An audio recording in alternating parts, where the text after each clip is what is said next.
Еще одна жертва дорог Ингушетии, а точнее высокой скорости. Следы от смертельного ДТП, произошедшего несколько дней назад на этом перекрестке, еще свежие. 14 июня в районе часа ночи «Лада Веста» совершила наезд на дерево. Водитель машины скончался, а пассажир был доставлен в тяжелом состоянии в республиканскую больницу.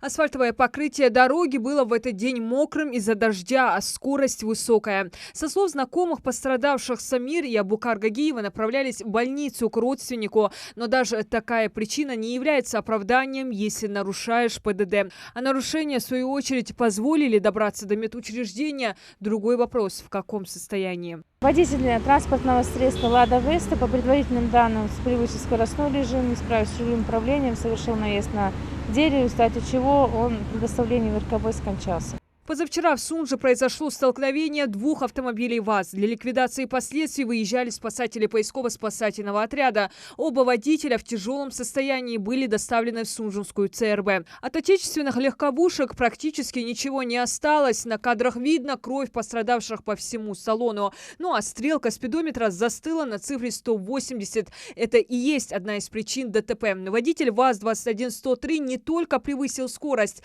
но и выехал на полосу встречного движения. Режим скорости соблюдать, юсаться куда нормально. Из последствий худятся, юг последствий, да, хитр, юг последствий худятся. Только с 8 по 18 июня произошло 12 ДТП, в результате которых 3 человека погибли, 18 человек пострадали. Среди них 2 детей. Сотрудники ГИБДД отмечают, такая статистика свидетельствует о слабой культуре поведения на дороге. По причине того, что был совершен выезд на полосу встречного движения, за истекшую неделю привлечено к ответственности 122 человека. Более 1000 людей, которые превысили скоростной режим. Это люди, которые потенциально подвергают опасности наших окружающих граждан, которые находятся в таком неком стрессе, потому что люди, которые чувствуют агрессию со стороны водителей, чувствуют дискомфорт, и тем самым они подсознательно расстраиваются и переносят эти свои эмоции уже на транспортное средство. Также сотрудники ГИБДД активно мониторят социальные сети. В погоне за хайпом, лайками и подписчиками некоторые автолюбители активно набирают штрафы. В первую очередь, собирая аудиторию, они забывают о том, что самая главная аудитория, которая сегодня живет в республике, она подвергается опасности.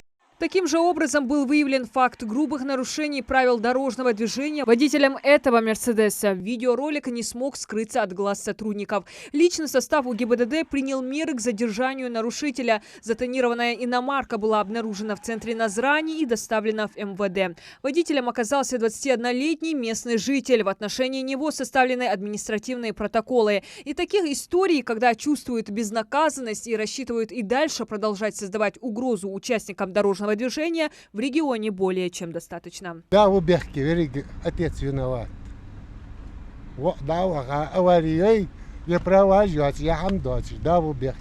Буквально вчера в ходе рейдового мероприятия был доставлен гражданин, наш местный житель, который за всю свою деятельность управления транспортным средством штрафов у него было на размер 250 тысяч. Он систематически нарушал скоростной режим, это часть 9, это 2, 3, 5, 6, 7 часть. Это повторное нарушение скоростного режима. Это человек, который чувствовал безнаказанность в своей деятельности, но он вчера был доставлен, и теперь он будет по всей строгости будет отвечать за то, что он совершал. Редко проходит день, когда в социальных сетях не появляется информация об очередном ДТП. Многочисленные призывы, осуждения пока не дают никаких результатов. Каждый год высокая скорость и незнание ПДД уносят десятки жизней, в их числе и водители, и пассажиры, и пешеходы. Иной раз погибают целыми семьями.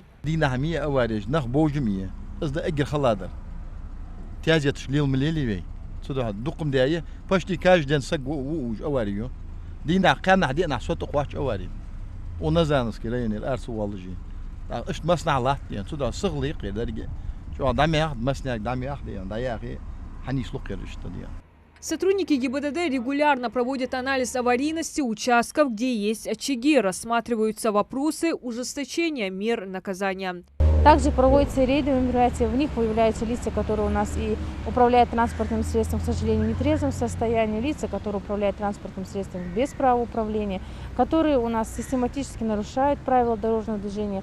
Пока по снижению показателей регион добился незначительных результатов. За последние 5 месяцев в автокатастрофах погибло 26 человек. Несмотря на относительно небольшое количество населения, Ингушетия остается в лидерах по смертности на дорогах. Диана Дударова, Магомед Шаухалов, Новости 24.